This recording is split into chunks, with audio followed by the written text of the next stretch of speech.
They certainly do. Or maybe they don't. Oh my! Right. They act with the 5 what of them there. They can't actually get the kill. Just a little bit of a cookie, and he's back off to safety. No first blood to be had here, ladies and gentlemen. Oh, okay. Gets a couple stick charges, right? I think that might have been even, he got what, like 3-4 stick charges when he popped and cookied. I cannot believe he lived. They didn't kill him. Alrighty. All right, PYW. Avoiding death there. It's always like, also, you know, people might look and be like, why didn't Kingslayer's skill stop? You can't do these type of things. Sure. Just to secure a first blood, you can't cripple your lanes. So, has to go for the Spirit, and we'll see them still... Will they still get the 3 runes? No, they'll get the 2-for-2 exchange. Right. Doesn't mean Old 11 won't take a beating. So, the thing about this lane also, though, is a lot of times I've seen these Lunas picked versus Tidehunter when you have another range hero that can benefit from that Lunar Blessing, but you have ET, so this could potentially become a pretty difficult also for Old 11, just because of that ramp-up damage that comes out from the 2 of them, from that aura as well as the Spirit. Absolutely. And it's a change-up, too. It's DY is playing Monkey King in the off lane with Old 11, and PYW is kind of playing, like, I guess, like the 5 snap a little bit more, which we really rarely see Vici switch up their roles like that. Yeah. Maybe we still will see the, like, Snapfire get more of that farm, and they just wanted to have these lanes set up. Sure. But yeah, it's still a switch up. It's something I don't see too often. Why go for this setup? Because I'm seeing this, and you are now having 2 melees play into the ET. I mean, do you feel that because you are a Monkey King, you are a hero that can trade back with the melee? I think they just wanted something that could help Poyoyo more inside of the laning phase. Okay. I'm not sure. It's a really interesting approach, because we also have, you know, the ET is played as a 5 and the Bane is played as a 4. So both teams kind of changing things from the norm. Yeah. Oh, very interesting to see here. We'll see how it pays off. And we'll see how this mid lane goes, because I know we've seen it multiple times now, the Storm versus Ember. Look at that, GPK, I mean, look 5 at that. and nice, holy moly. Ooh, he's still on fire from last game, GPK, just coming out of the first couple of waves. Top Safe. lane. Safe. Forced to sleep to push away. But yeah, I mean, bottom is a double melee lane. I don't think it's not easy. into just ET, but into Luna as well. Luna thrives versus these double melee heroes. Yeah. Side pulls available too. I think they're going to get a side pull off as well. That's 3 range creeps, right? I believe so. That is quite disastrous. I mean, DY is trying so hard to get the aggro back. He's going to get at least one of them back over. Should actually get them all over, so a good job from DY to secure, at least not losing 3.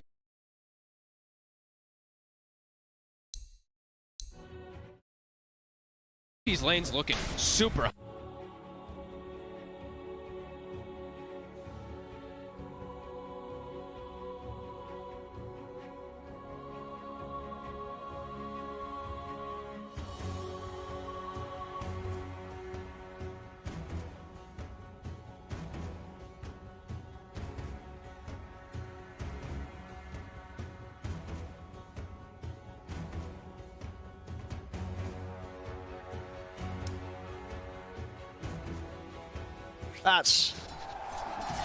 Well, if that's how he's starting this game, I mean, as you said, we saw what he did last time. Yep.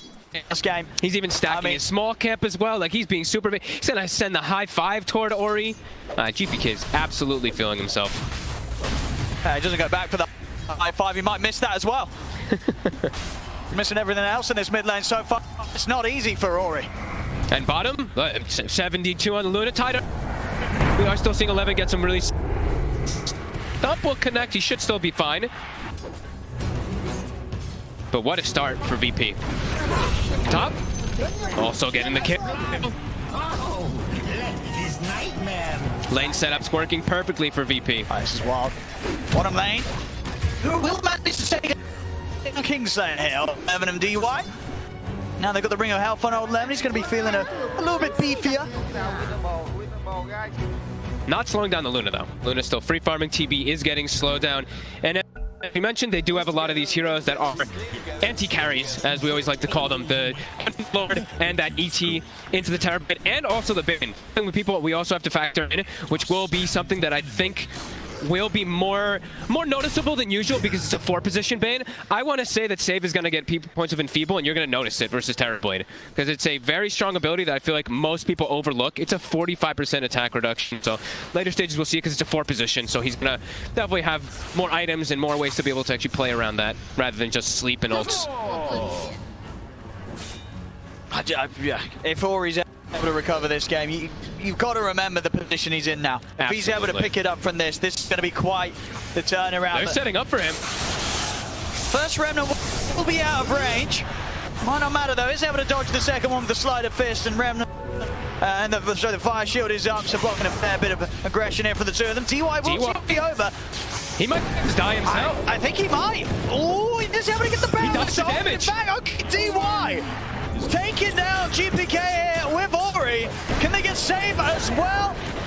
He'll die to a neutral, but still big move from DY. Ori needed that so badly in the mid lane. DY coming in clutch to help pick Ori's game back up. He dodged the remnant damage too. It was very close to him perhaps going down, but gets that goo built up, dodges the damage, gets the boundless perfectly. Does leave old 11 alone bottom to get chased up from the Luminant ET, but had to come in. Absolutely. Has to help Ori just because of how disastrous mid is going, but he might have to help everything, because if you look at top also, Poyoyo is 21-4.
And with this sort of from Peachy game,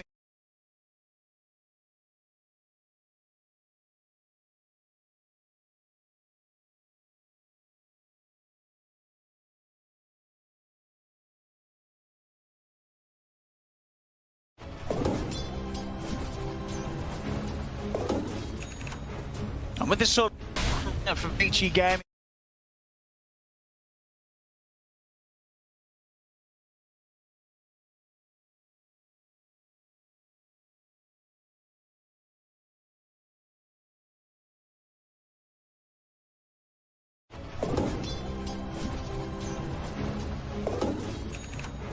And with this sort of from Peachy game.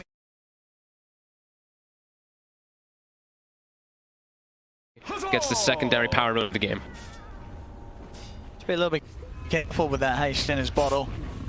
Definitely the potential to make some big hits on the start lines if VP.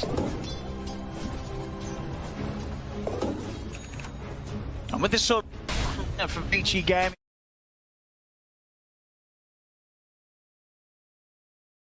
Gets the secondary power of the game. To be a little bit careful with that haste in his bottle. Definitely the potential to make some big hits on the start lines if VP.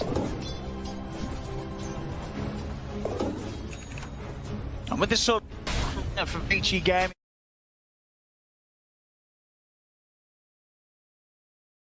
Gets the secondary power of the game. To be a little bit careful with that haste in his bottle. Definitely the potential to make some big hits on the start lines if VP. And with this sort of from Peachy game.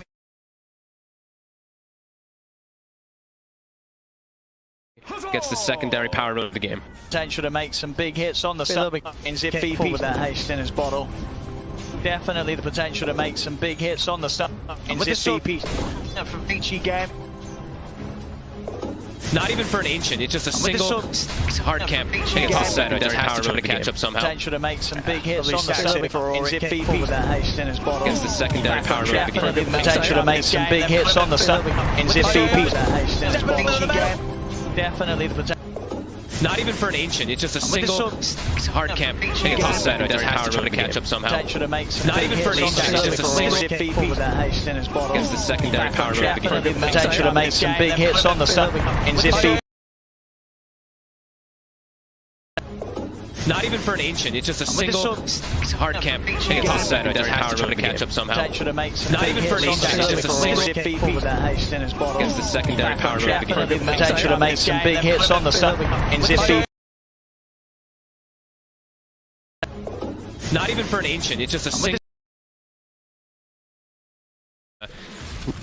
Luna, you get an early, if Luna gets an advantage at the beginning, then she's going to outfarm that Terrorblade. With a Mask of Madness already finished up level 9, Max Glaives, it's only level 7 on Poyo.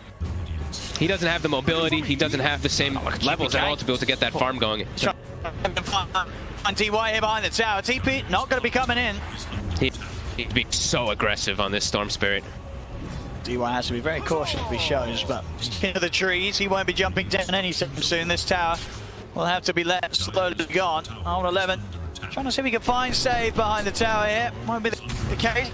And Save will not be receiving any backup here either by the looks of it. As Vici Gaming should be able to get the tier 1 tower trade. Still hanging around. But yeah, this tower gonna go down. Now starting to get some more points in the chains. We got 1 point in it. He also finds his own fairy trinket, as we did see GPK having that. VP getting more farm out of the map though. Even walking into enemy jungle, just starts storming.